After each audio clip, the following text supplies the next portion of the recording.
Saturday, October 13th, 2018, Monaco 64, home of alternative economics and contrarian views. Today I'd like to talk about the Economist magazine. There's been, of course, a lot of talk about the 1988 cover, about a new global currency. Many people have talked about that, try to predict dates. I've talked about it. The other thing about The Economist, some of you might know, a couple of weeks ago I decided to subscribe to The Economist because it's much cheaper than buying it, once in a while. And I've got access online to every weekly publication, and today I got my first one in the post. And notice that they're talking about the next recession and how bad will it be. So they are concerned about it.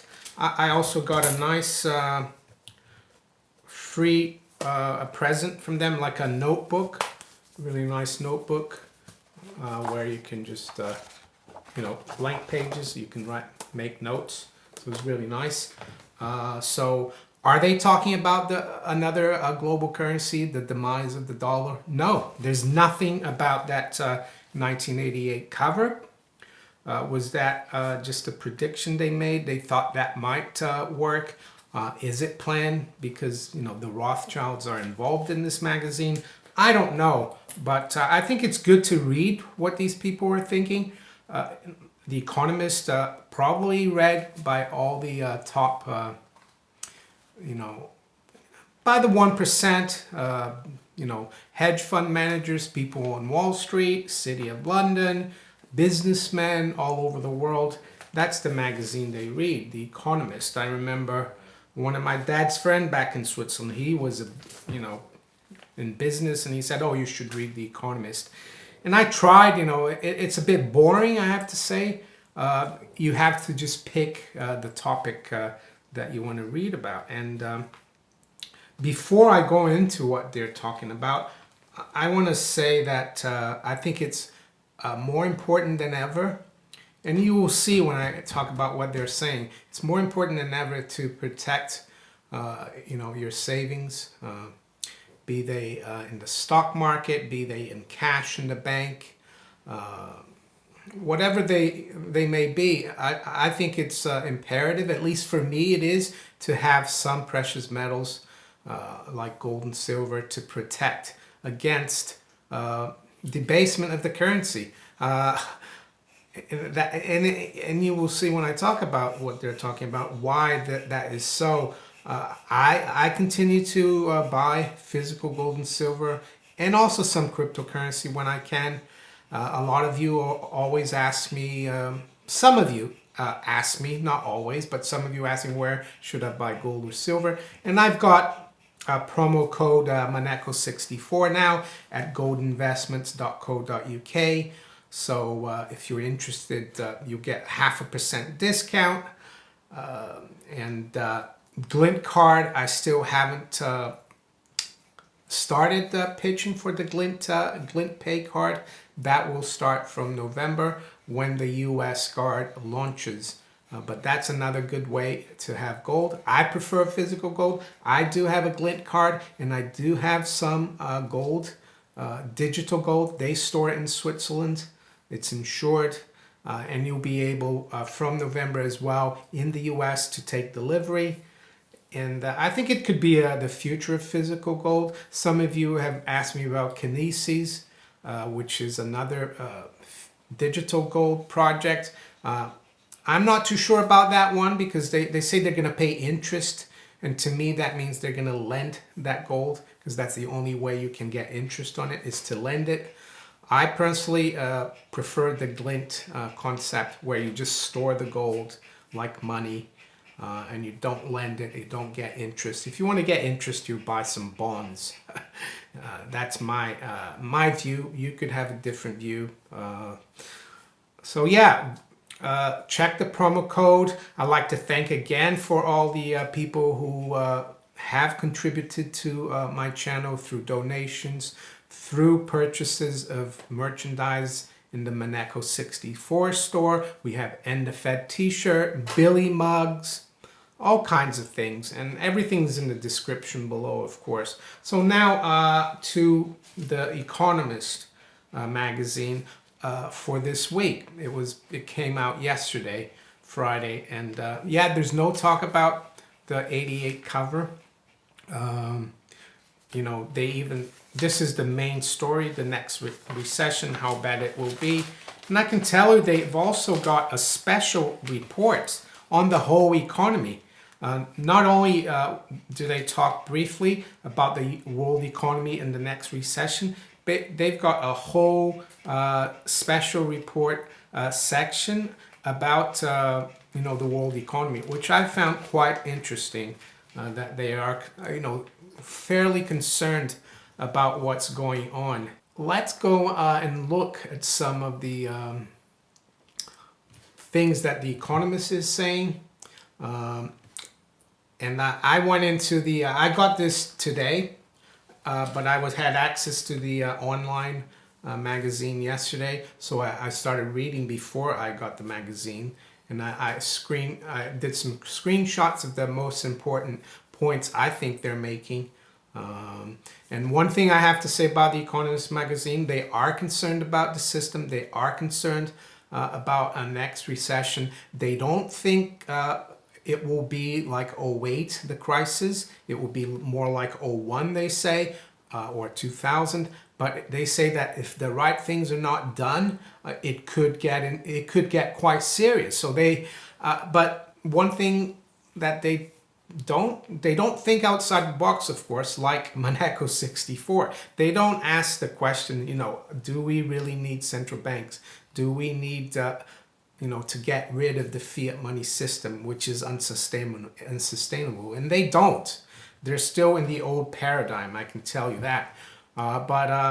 So when I was reading about the next recession, the most interesting point that I took from it, and I'm not going to read the whole article, I highlighted here what they said about the next recession.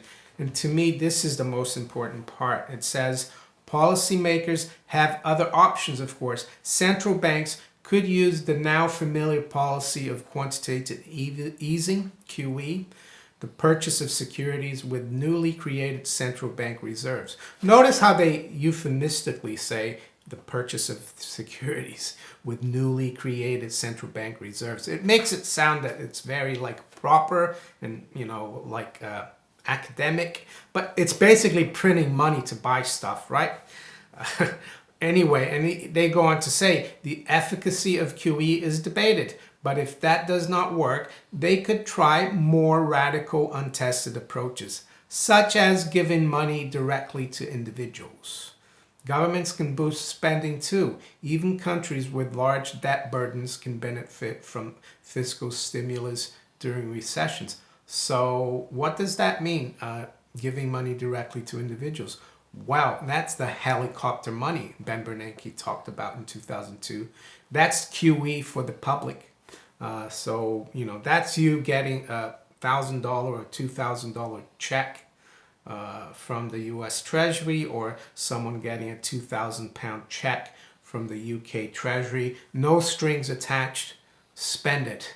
So that's what I wanted to talk about. Can you imagine if that would happen? I know it's happened in Australia and it didn't really create too many problems. I was told, one of my viewers said they did $1,000 in Australia. But just look at the Australian dollar against gold. It's near the all-time high.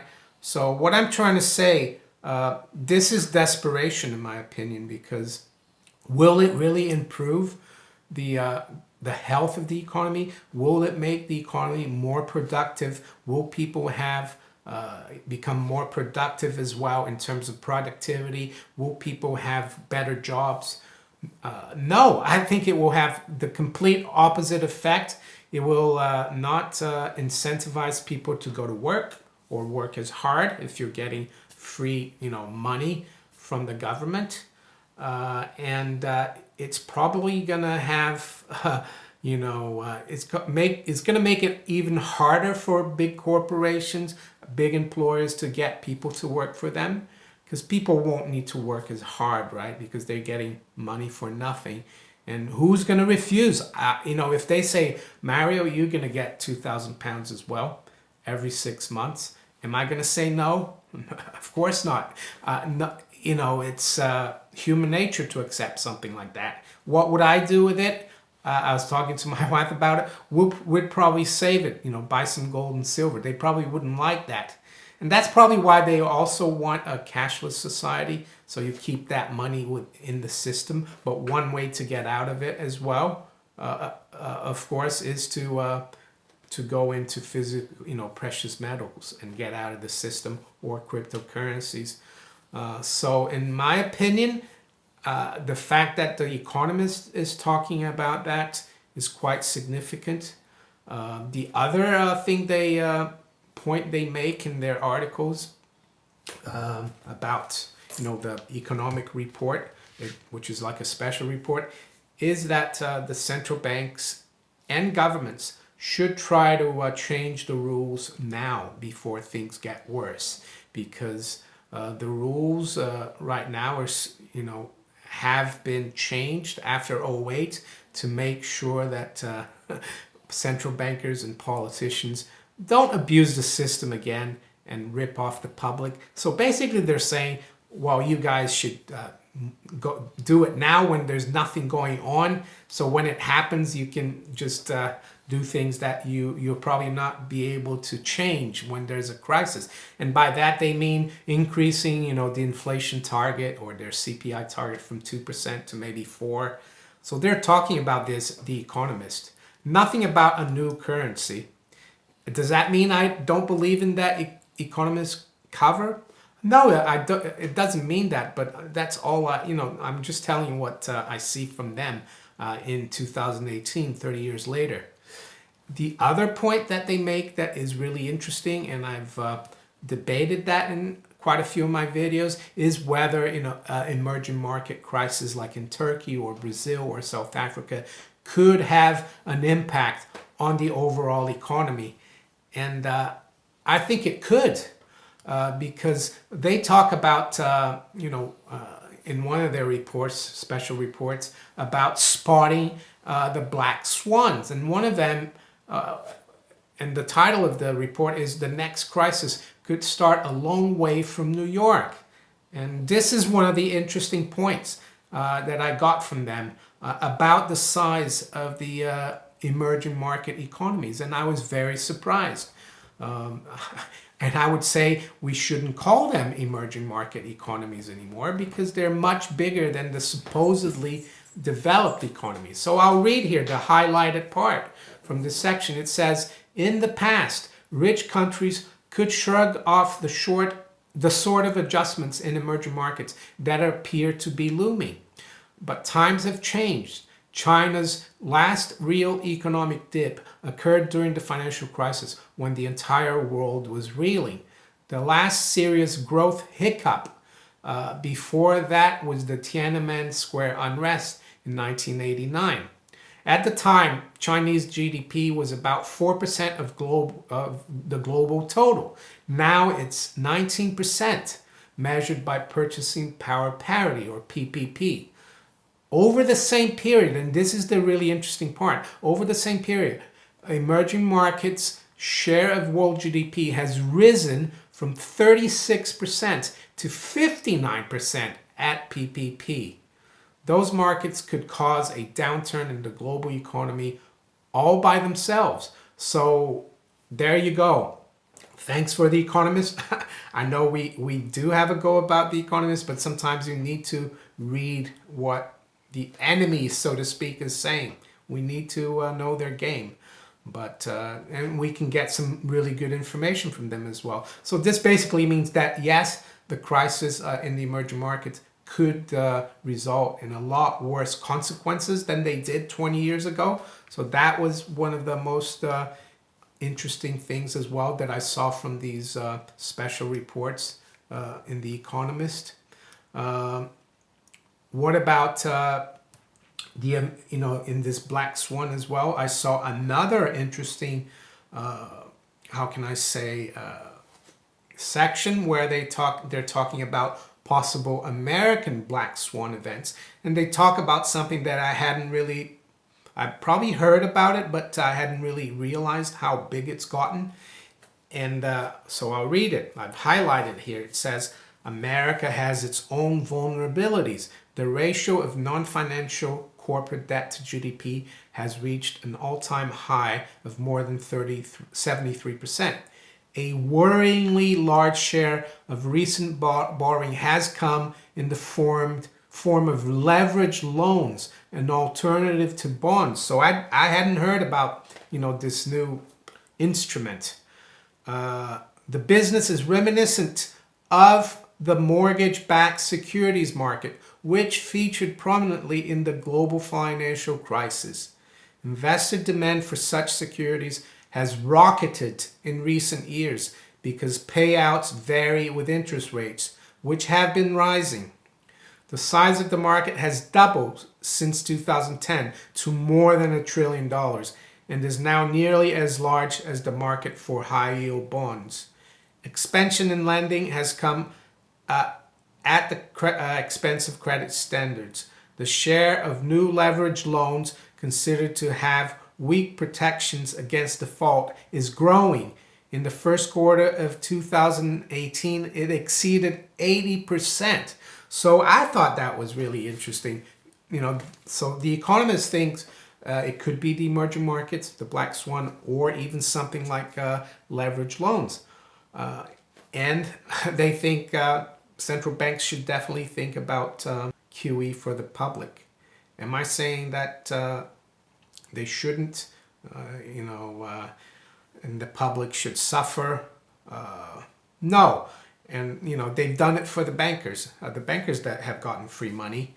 And they've made the system even worse. If you do get a payout or money for nothing from the government, yes, of course you're going to take it, but don't be fooled into thinking that everything's fine, because I think the long-term impact will be catastrophic for those economies that do that. It's going to kill, capital. In my opinion, and it's going to disrupt everything. They might be able to keep it going for a while, so don't forget, protect yourself. So if you enjoyed this video, please like, share it, subscribe to my channel if you haven't yet. You can also follow me on Steemit, DTube, and on Twitter. I wish you all a great weekend. I'll talk to you later. Take care. Bye.